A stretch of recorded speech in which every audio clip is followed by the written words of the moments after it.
Hello everyone, कैसे हैं आप सब। तो आज हम पढ़ेंगे law of demand.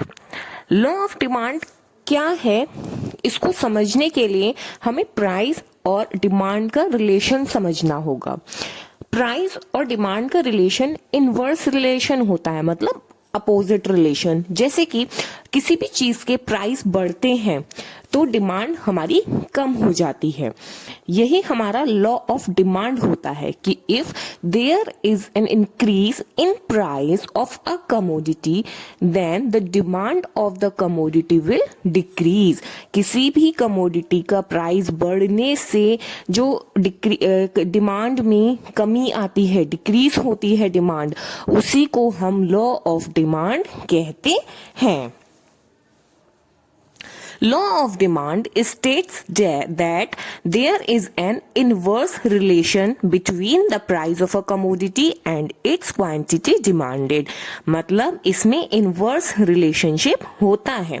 Assuming all other factors affecting demand remain constant। जो भी हमारे प्राइस को, डिमांड को फैक्टर्स अफेक्ट करते हैं उनको हम क्या मानते हैं, कांस्टेंट मानते हैं। It means that when the price of a good falls the demand for the good rises and when the price rises the demand falls. अगर प्राइस बढ़ जाएंगे तो डिमांड कम हो जाएगी, और अगर हमारे प्राइस कम हो जाएंगे तो डिमांड उसकी बढ़ जाएगी। तो ये हमारा रिलेशन चलता है लॉ ऑफ डिमांड में।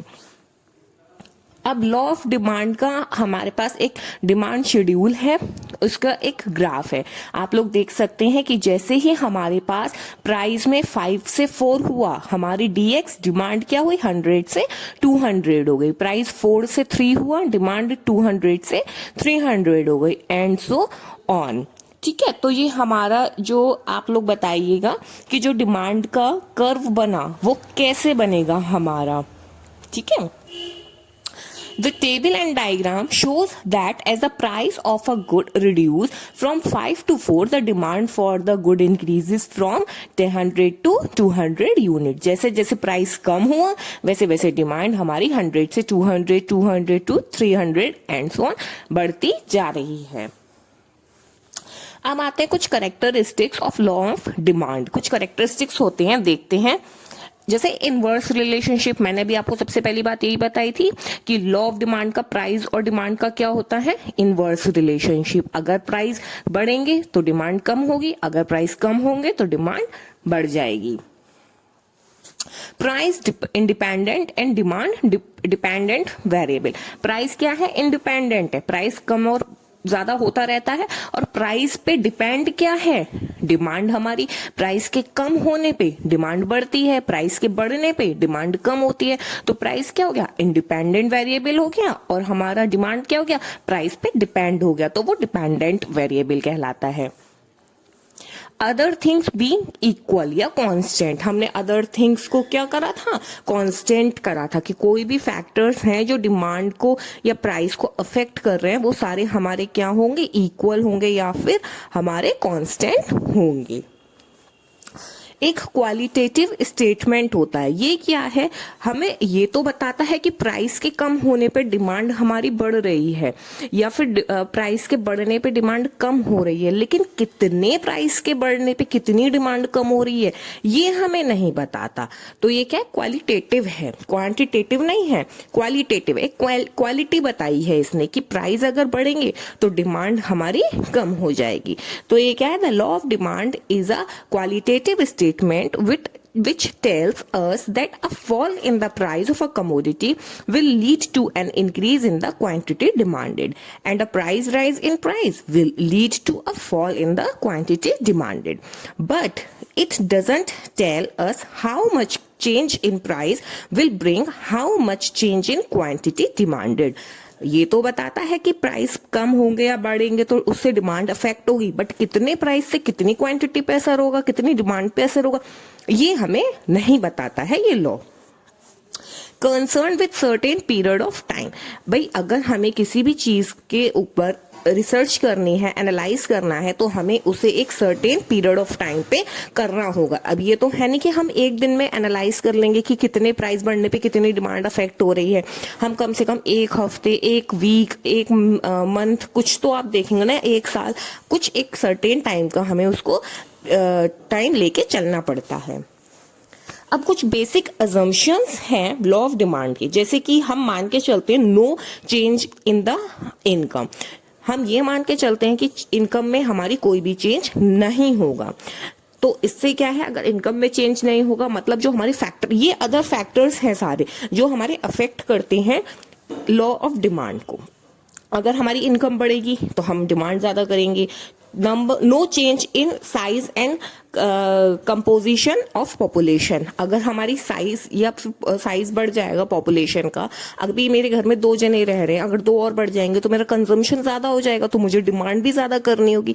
जहां कहा मेरी फैमिली में 1 किलो आटा महीने में यूज होता है, तो वहां जब 2 और बढ़ जाएंगे तो 2 kg आटा में लेके आऊंगी, तो वहां मेरी डिमांड ऑटोमेटिक बढ़ जाएगी। No change in price of a related goods. Related goods मैंने भी बताया था ना, उससे जैसे सब्सटीट्यूट गुड्स है ना, टी और कॉफी, अगर उससे रिलेटेड गुड्स पे अगर हमारे प्राइस में चेंज हो रहा है तो इट मींस वहां डिमांड पे इफेक्ट होगा ही होगा। तो ये भी हम मान के चलते हैं कि प्राइस रिलेटेड गुड्स के चेंज नहीं होंगे। No change in consumers taste, preference etcetera. हम ये भी मान के चलते हैं कि कस्टमर का चेंज है, प्रेफरेंस है, वो चेंज नहीं होगा। जो उसने पहले उसको डिमांड किया था वही अब नेक्स्ट वो उसी को ही डिमांड करेगा। नेक्स्ट है no exceptions of price of a price change in future. हम ये एक्सपेक्ट नहीं करते हैं कि फ्यूचर में प्राइस चेंज होंगे, क्योंकि अगर फ्यूचर में प्राइस कम होने वाले हैं तो हमारी डिमांड ऑटोमेटिक कम हो जाएगी, क्योंकि हम जब प्राइस कम होंगे तब परचेज करेंगे। और अगर हम मान के चलते हैं कि फ्यूचर में हमारे प्राइसेस बढ़ने वाले हैं तो हम अभी ज्यादा से ज्यादा परचेज करेंगे, तो वो भी डिमांड पे अफेक्ट कर देगा।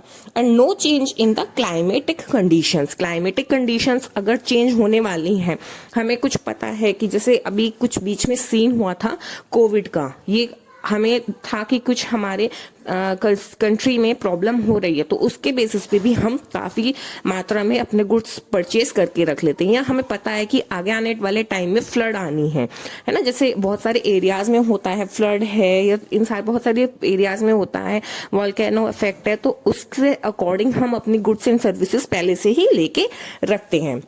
तो ये हमारे बहुत इंपॉर्टेंट अजम्पशंस हैं जो हम मान के चलते हैं, ये अदर फैक्टर्स हैं जिसको मान के चलते हैं कि ये हमारे क्या रहेंगे, कांस्टेंट रहेंगे, चेंज नहीं होंगे। अब बात कर लेते हैं exceptions of law of demand. Exceptions मतलब कहाँ हमारा लॉ ऑफ डिमांड वर्क नहीं करता है। एक है हमारा there are certain exceptions to the law of demand. कुछ हमारे सर्टेन एक्सेप्शंस हैं लॉ ऑफ डिमांड के, that with a fall in price the demand also fall and there is an increase in demand with an increase in price। जहां price के कम होने पे demand भी कम हो जाती है और प्राइस के बढ़ने पे डिमांड भी बढ़ जाती है।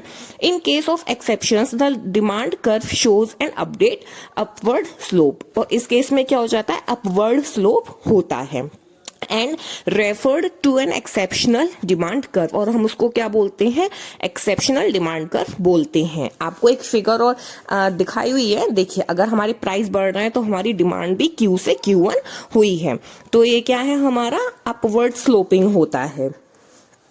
The law of demand doesn't apply in every case and situation।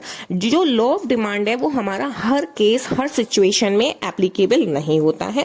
The circumstances when law of demand become ineffective are known as exceptions of law। जहां हमारे law of demand काम नहीं करता है उसको हम क्या बोलते हैं, exceptions बोलते हैं। पहली बात करते हैं हम गिवन गुड्स के बारे में। जैसे कि मैंने अपनी लास्ट वीडियो में आपको बताया था गिवन गुड्स के बारे में कि गिवन गुड्स हमारा लो इनकम गुड्स होते हैं।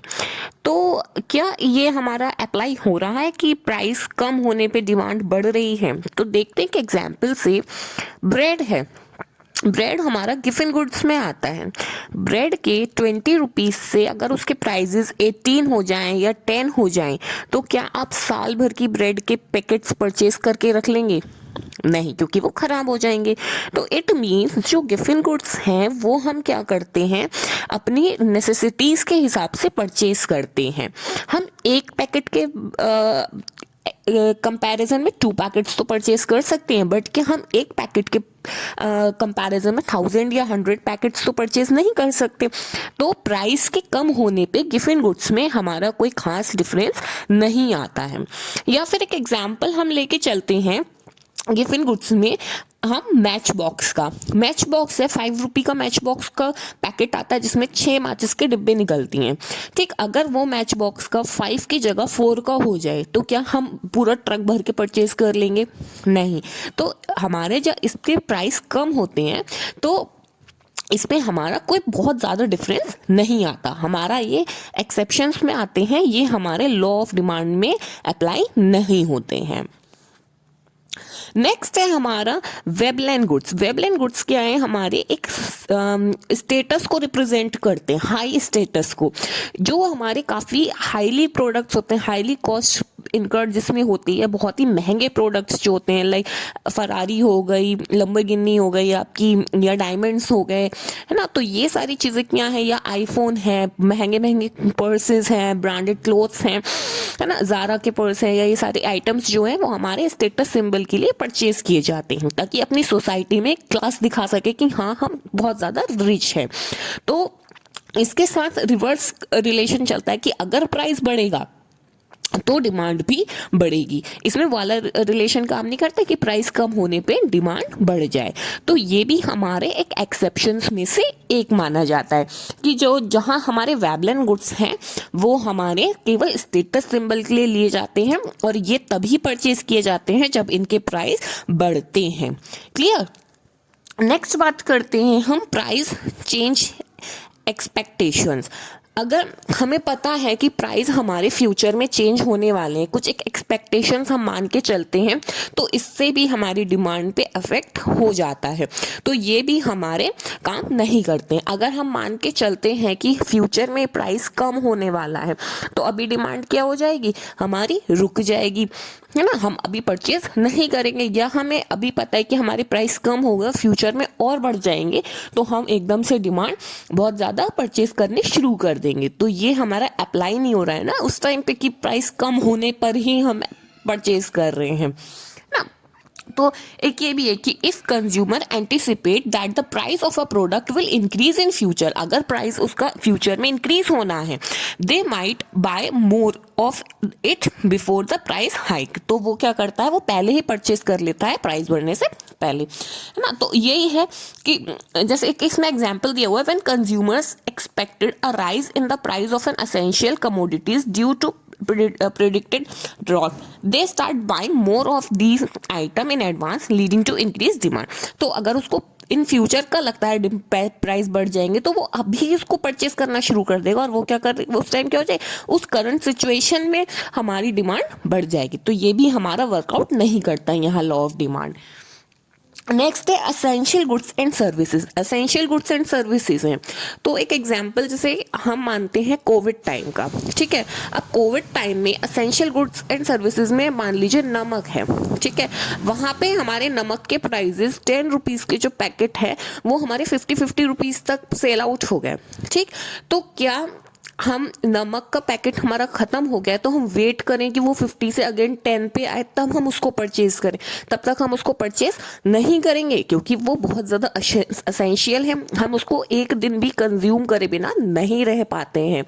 तो ये क्या है, बहुत असेंशियल प्रोडक्ट है और इसको हम अवॉइड नहीं कर सकते। तो इसमें भी क्या है कि प्राइस के बढ़ने पे हमें डिमांड इसकी करनी ही करनी पड़ेगी, अगर हमें इसकी बेसिक रिक्वायरमेंट है तो, है ना। अगर नहीं है तो हम उसको अवॉइड कर सकते हैं।